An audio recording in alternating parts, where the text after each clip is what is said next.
Hi, and welcome to the ITIL 4 revision course. My name is Andrei Gheorghiu, and I will be your guide throughout these videos. Let's begin with a short introduction. Let me introduce myself first. So, I've been working as an accredited ITIL trainer since 2009. I've been doing this initially as a part-time job, but for the last 5 years, I am doing this as my full-time occupation. I am certified not only in version 4, but since I've been doing this for a long time, I also hold top-level certificates in version 2 and version 3 also. So I'm certified as a version 2 service manager and a version 3 expert. And now I also have the version 4 foundation certificate and the managing professional transition certificate. So far until now, I've delivered training to more than 4,000 students, and that was mainly ITIL training. And because my primary experience comes from a classroom environment, I've been there not only to deliver the content, but I've also seen the students taking the actual exam. So I'm pretty much familiar with the exam structure. Therefore, I will also give you some tips and advices for maximizing your chances to pass the exam. My background comes from software development, database administration, IT audit, and quite a number of years working in information security. So let's begin with an overall image of the course. Let me give you an idea about the contents that we will discuss during the videos. We'll begin with a short introduction in the first section, where I will give you some idea about the training material, about the exam, about the number of questions for each chapter that you should expect in the exam, tips and advices for making sure that you have as many chances as possible to pass the exam. Then we will move to the next section, where we will cover some basic concepts, some key concepts related to service management, so that you have the proper vocabulary before we go on. In sections 3 and 4, we will explore together the ITIL guiding principles, which is, by the way, something new, which was not there in the previous versions. So I will try to give you an idea about the guiding principles and how they should be applied together whenever we need to make a decision, whenever we need to change something within the organization.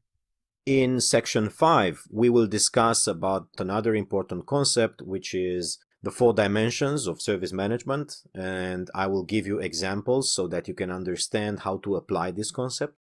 In section number 6, we will discuss about the idea of having a service value system and the components of a service value system.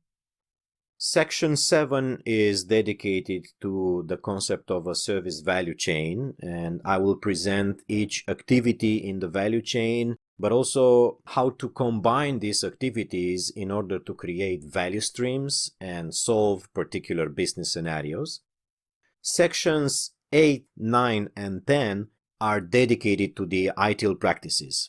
But there are a number of 34 practices in total, but we will only cover the ones which are required for the foundation exam. So we will not discuss about all the ITIL practices, but only the ones that you need to know for the foundation exam.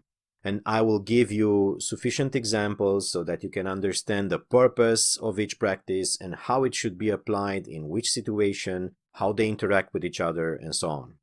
The last section will contain a course summary, basically a recap of everything that we discussed until then, and also a short discussion about the next steps, what you can do next after the foundation exam, what other courses you can attend, and what other certificates you can apply for. So that will be the content of the videos. Let me discuss a bit about the prerequisites, so what you need to have before you go through the videos. Basically, as you can see, this course is targeted to a broad audience. Although it is marketed as an IT topic, actually, you will probably notice during the videos that most of the concepts that we discuss here are also applicable in other areas. They are not necessarily IT specific.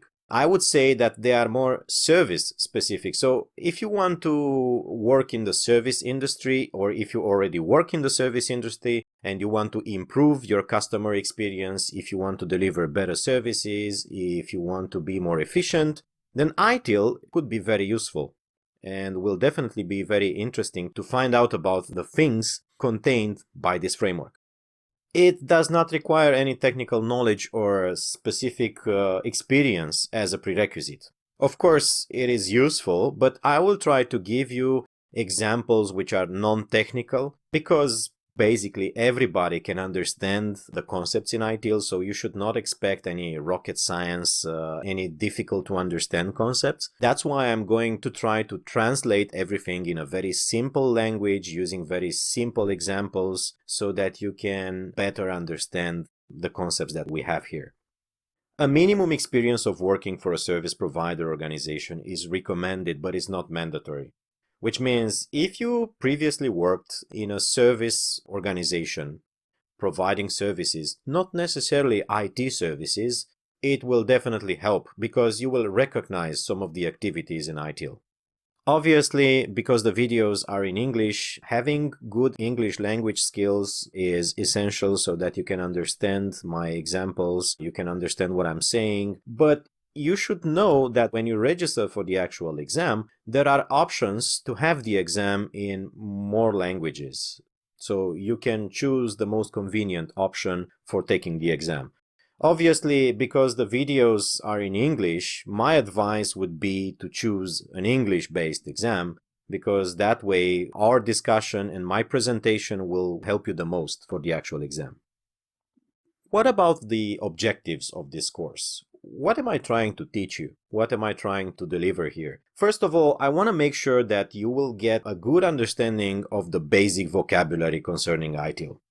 So I will try to present all the important topics and give you the definition, and sometimes I will give you additional examples, so I'm sure that you actually understand the concepts and you can use them in a normal conversation and you can understand the exam questions. And obviously, we will have to go through each of the sections, to each of the topics that we need to cover, which basically are the guiding principles, the 4 dimensions of ITIL, the idea of a service value system, the value chain, and the ITIL practices. And I will try to allocate time depending on how many questions you will get in the exam from each of these chapters. So, for example, when we will discuss about the service value system, the discussion will be pretty quick, pretty short, because in the actual exam, you will only have one question regarding the service value system. So I'm trying to maximize the value that you get out of these videos by focusing on the most important topics for the exam. And also, I will try to give you some tips and advices in order for you to have as many chances as possible to pass the exam. So, let's get started.